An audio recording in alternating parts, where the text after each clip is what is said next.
What is up, weather enthusiasts? I'm your host, Pat's Path Predictor. Let's get right into the weather. Alright, so here's the situation we have for you, ladies and gentlemen. We actually have quite a lot to talk to you about today.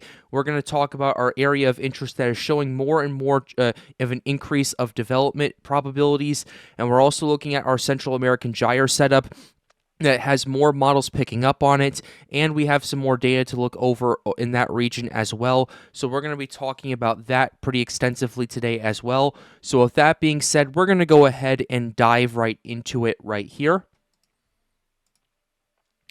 So starting off right here, we have the National Hurricane Center. We have our area of interest over there off the coast of Africa. The wave has come off right now that we're going to want to pay attention to. NHC definitely is liking a decent chance of this development right here, but we're going to want to pay attention to that and see how the model trends go with this. I am still a bit cautious with this because of what we've seen with Invest 91L, but we can go ahead and give you an idea of what the NHC is looking for. A tropical wave located near the west coast of Africa is producing disorganized showers and thunderstorms over the far eastern Atlantic. Dry and stable air will likely limit the system's development over the next few days, but a tropical depression could form by the middle to latter part of next week while moving west-northwestward at 10 to 15 miles per hour over the central tropical Atlantic. 0% chance in the next 48 hours, 40% in the next 7 days. So we're going to want to watch out for that as well. This is a situation that we were kind of expecting as well. We weren't expecting the system to develop right away, probably waiting like 3 to 4 days once it came off the coast of Africa, and then for it to start to get into those probabilities, and then a little bit more time afterward. This was kind of expected right here, but we are still going to want to watch out and see what happens over the next few days, because if we do see scenarios where kind of maybe the models do downtrend a little bit and we start seeing things starting to not quite go the way in terms of development that we see, we're going to want to pay attention to those. But if we do see an upswing in the models, we're going to want to watch that equally as well. So we just have a lot of unknowns with this area of interest right here. It just came off the coast of Africa last night. So we're going to need to be patient with this. We're going to need to pay attention to this, and we'll keep you updated moving forward. But showing you what's going on with satellite imagery, I apologize for that. But here's what we have for you. It's come off the coast of Africa. Right now, it's currently off the coast right here near the Cabo Verde Islands right here. Let's actually go ahead and go back to 120 frames just to show you what was going on. So here's what we had. We had the system coming off the coast of Africa. It had lost its source of land-based convection. Splashdown effect is what the typical name of this is. And it started to lose a lot of its kind of identity, its convection, all of that stuff, really not showing that much struggle going on. That is pretty typical for these types of waves to do this. Just because you see this happening right now doesn't mean, oh my goodness, it's weakening all of a sudden. No. What it ultimately means is, okay, it needs to trade its land-based convection for its water-based convection. Land-based convection generally is used by forcing, generally daytime heating, all of that stuff. Also topographic forcing as well. You don't have all of that in water.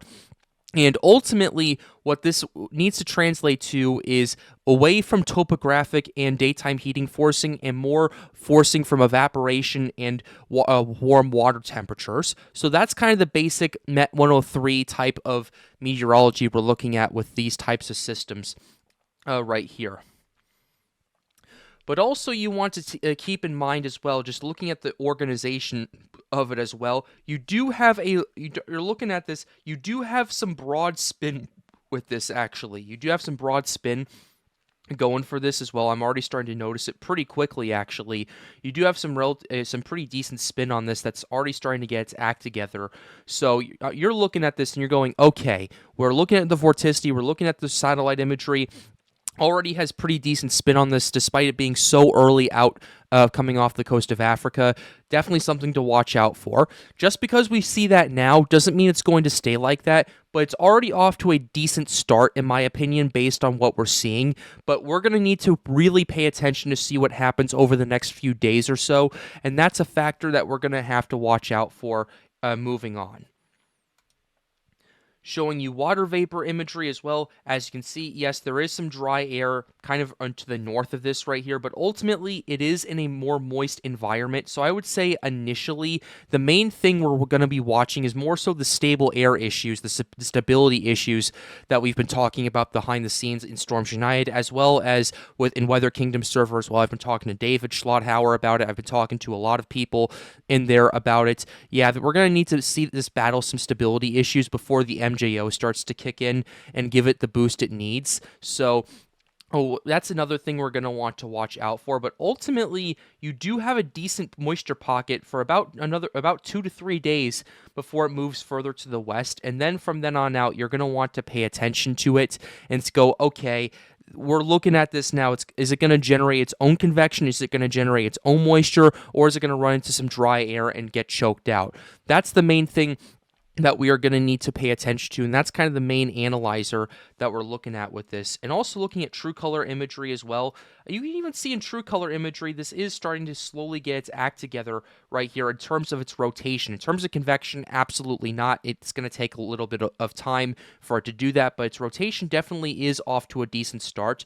And also, this is diurnal minimum over in this part of Africa right here as well, and in that part of the Atlantic. So we're going to want to see how diurnal max kicks in and generates convection over there, because what I want to look for is, okay, once nighttime hits and once diurnal maximum kicks in, how is this going to respond? Are we going to see a lot of convection? Are we not going to see as much? Or are we going to see somewhere in between? Because if we see a lot of convection off of this already early on, that's kind of a good sign for tropical development, at least in the long term. Short term, it probably won't mean anything, because that's nighttime storms, doesn't really mean anything. You just have more forcing, and you just have the sun.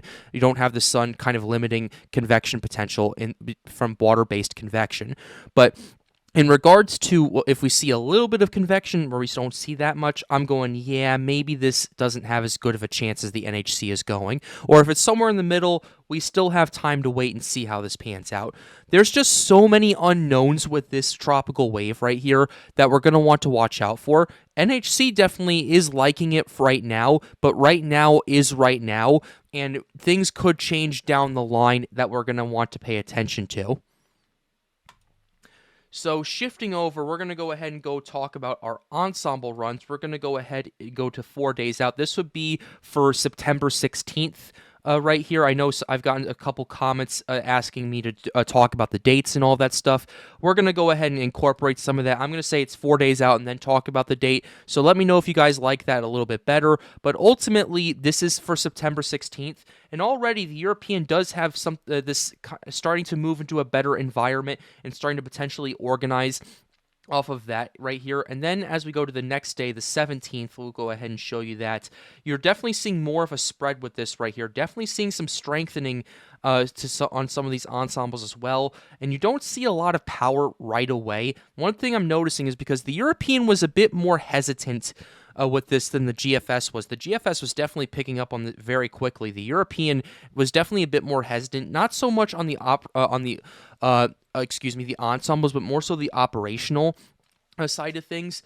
But now that we're seeing some stuff happening over here, you're definitely seeing the European getting a lot more confident with this. So you're going to want to watch out as well. But ultimately, as we get to 6 days out, which would be the 18th of September, you're noticing these ensembles have more power associated with these. And another thing to note as well is we're also watching a tropical wave behind this one that the European really likes and other models really do like for tropical development. Granted, this is 6+ days out, so there is a lot of unknowns with this, but we are seeing another potential wave organizing and developing potentially in parts of the main development region. So if this one doesn't do it, that's been tagged, there will be another one there that has a chance at it as well. So we're going to want to watch out for that moving forward. But then as we go to a week out, which would be on the 19th, yeah, you're definitely seeing more ensembles with power associated with it. You're definitely seeing a lot better of a shot of tropical development as it starts to make that turn towards the west-northwest and towards the northwest in general. So that's something to pay attention to. right there. But yeah, the Europeans definitely liking this a lot more than it was previously. The question is the operational run going to start catching up to it soon, or is it going to take a little bit more time to ingest more data, and we're going to want to watch for that? I know the 12Z's European hasn't quite come in yet, so at least at the time of recording this video, maybe that'll change by the time I'm done with this, but ultimately, that's something to pay attention to. The European is a lot more confident in MDR development than it was previously. Then we go to 8 days out, so this is September 20th. You're definitely seeing a couple of discrete areas of potential development. One further to the east, definitely more pop and power associated with that. One further to the west, which isn't as powerful, but you still have some decent ensembles in that region. And then we'll go ahead and go to 10 days out. This will be for September 22nd. The Europeans are a lot more spread out with this, but I will say that what you're looking at right here, you're definitely seeing a lot more confidence in MDR development than what we've noticed previously from the European. So we're going to want to pay attention to that here on the Pat's Path Predictor channel, because we're seeing an uptick of model support. And another thing I'm noticing that we haven't really seen yet is this. We're noticing an uptick in Central American gyre development as well. Before, the European wasn't really showing anything with this. Now, as we've started to go closer towards when gyre development is possible, and the GFS keeps ramping it up as well, the European is also onto this as well. So you're going to want to watch out. I would say starting about 8 days out or so, so around September 20th, you would look at you go, okay, we're looking at these possibilities right here. Probably starting to ring around September 20th. We're going to want to pay attention to this, at least according to the European. This is for September 22nd, but this is already when it's an established cyclone. And you're looking at quite a few ensembles kind of picking up on this, and this is a new situation that we haven't noticed before, so that's something that you're going to want to watch out for. And we'll also show you the GFS as well, just to give you some context and give you an idea of what's going on. But here's the North Atlantic, and we'll go ahead and start with this. Okay, never mind, I didn't want to do that. I just want to do the GFS ensemble. But here's the GFS ensemble. We'll go ahead and show you the 0Z right here, just to give a comparison and give the European a bit of a fair fight with this. Here's what we have. GFS 0Z at 4 days out, which would be on the 16th, still quite confident in tropical development happening, kind of matching what the European is going, kind of being in lockstep. Then as we go to the 17th, you're still quite confident. You're noticing a bit of a split in the models, though, and you do have some more power associated with the GFS, wanting this to be a bit more aggressive than the European, but we're going to want to pay attention to this. But then also 6 days out, you do have gyre development starting to pick up over here according to the GFS. We'll actually go ahead and zoom in on this, because I think this is the bigger threat, in my opinion, because of its proximity to land. But here's what we have for, this is 6 days out. This is on the 18th. Let's go ahead and go to the 19th for you guys right here. 19th, definitely seeing more of those ensembles starting to tick up a bit in this region right here. We'll go ahead and zoom out of this and head towards the North Atlantic, and then we'll go ahead and just kind of realign this very quickly. So here's what we got right here. We'll go ahead now and go to the 20th for you guys. The GFS actually wants this development to happen kind of early, more so towards the 20th, and potentially having it already established by then, where the European wants to take its time and wants to kind of have things starting to get its act together on the 20th and then become more established by the 22nd. So we're definitely seeing some sort of variation with this, but we are seeing more and more of a lockstep type of situation where tropical development does look increasingly likely coming off the Central American gyre. Then as we go to 9 days out on the 21st, definitely noticing that as well. Yes, there is a bit of a spread on the GFS ensembles moving on right here, but ultimately you do have a scenario where we're looking at all these models right here, and it's not just the European and the GFS. The CMC is also picking up on gyre development as well, and we can go ahead and show you those models right now. So starting off right here, we'll go ahead and start with our European. We'll go ahead and show you the 0Z European right here, just to kind of show you what's going on. The European's operational isn't exactly excited about the gyre development, and as we show you at the 0Z operational run, it needs to either A, catch up, or B, downtrend with the ensembles, because ultimately What you have right here is tropical development trying to get its act together by the time we get to about 6 days out, not really showing that much, mainly remaining an open wave until we get to about 9 days out when it dissipates. So we have a bit of a disconnect with the European operational and the ensemble. So one of two things needs to happen. Either the operational needs to catch up to the ensemble, or the ensemble needs to start backtracking.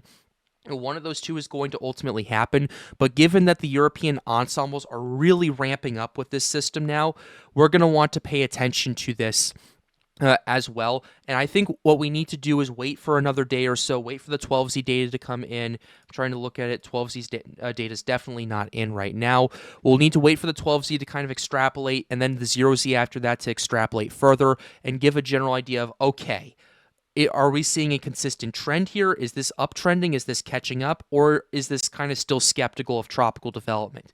So that's what you have with the European right here, with the 0Z right here. Interestingly, the 0Z Euro also has the wave behind it organizing and developing, although it takes its time until about September 20th or so, 21st, as it heads towards the Antilles and potentially makes landfall near the, Guadalupe and Dominica right here, and then moves through parts of the northern Caribbean as well. Keep in mind, by the time we see this scenario, we are like by the time it gets to the Caribbean, we're 10 days out, and by the time it starts to get its act together, like we're still like 6+ days out by the time it does, and by the time the wave originates, how far are we from this? We're about, I'd say, about 4+ days out with this, so we still have a long way left to go before we can even consider a second MDR type of situation, but the Europeans definitely been liking it over the last few runs, so we're going to want to pay attention to it here on the Pat's Path Predictor channel. Let's go ahead and show you the GFS, we'll show you the 0Z GFS, and then I'll show you the 12Z GFS, because there is something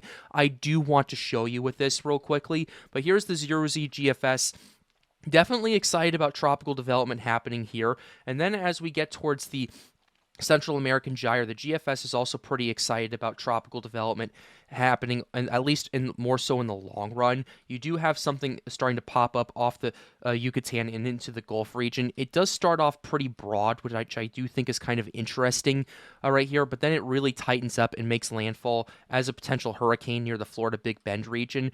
There's still a lot of unknowns with this. We're going to want to pay attention to it, but I think the most likely scenario is this emerges off the coast of Nicaragua or Honduras, starts to consolidate there, and then starts to potentially develop either in the extreme northwestern Caribbean or in the southern Gulf, and then starts to turn up in the intensity over once it gets over there. So that's what you have with your 0Z. Also, MDR development is kind of being a bit more aggressive. I would say what we're looking at a 985 millibar hurricane by the time we get to September 20th. I'm not sure if that's going to happen or not, but the GFS definitely is more excited at the 0Z. 12Z run is a bit more interesting. The 12Z run does take kind of weaken it a little bit, I would say, in that terms, it doesn't really show that much development over there, which I've looked at it, and I've actually looked at the other 12Z runs as well, and based on what I've seen, this looks to me like less of a downtrend and more of just bad initialization or kind of the lingering effects of the splashdown effect. Does the other model start to downtrend at 0Z? I don't know, but right now there's a lot of question marks with this 12Z run, and in my personal opinion, I think this is a bad run. We're going to want to wait for the 0Z to come in to kind of verify that, or not, but there's just a lot of unknowns with this, so we'll have to pay attention to it as well. Then, just to prove to that, here's the CMC run right here. CMC is actually still quite excited for tropical development in the MDR, and it's actually a bit of an uptrend as well. We're looking at a stronger system than the 0Z as well, and look at this, Central American gyre. By the time we get to there, to 10 days out, we're looking at a 1,005 millibar system, starting to organize and get its act together off the coast of Honduras right there.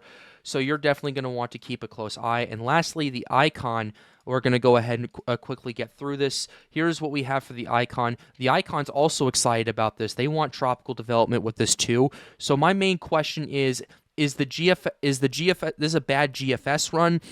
Or is this going to be a scenario where the models start downtrending this? That I don't 100% know, and we'll keep you updated here on the Pat's Path Predictor channel, but at this current point, the ensembles really like this system, and a lot of the other operational runs are starting to like this as well, so we'll keep you updated. But with that being said, we're going to go ahead and close the video out right here. I really hope you enjoyed it. Be sure to like the video and subscribe to the channel if you are new. The goal, as always, is to get more people engaged with weather. And with that being said, have a wonderful day, guys. Stay safe.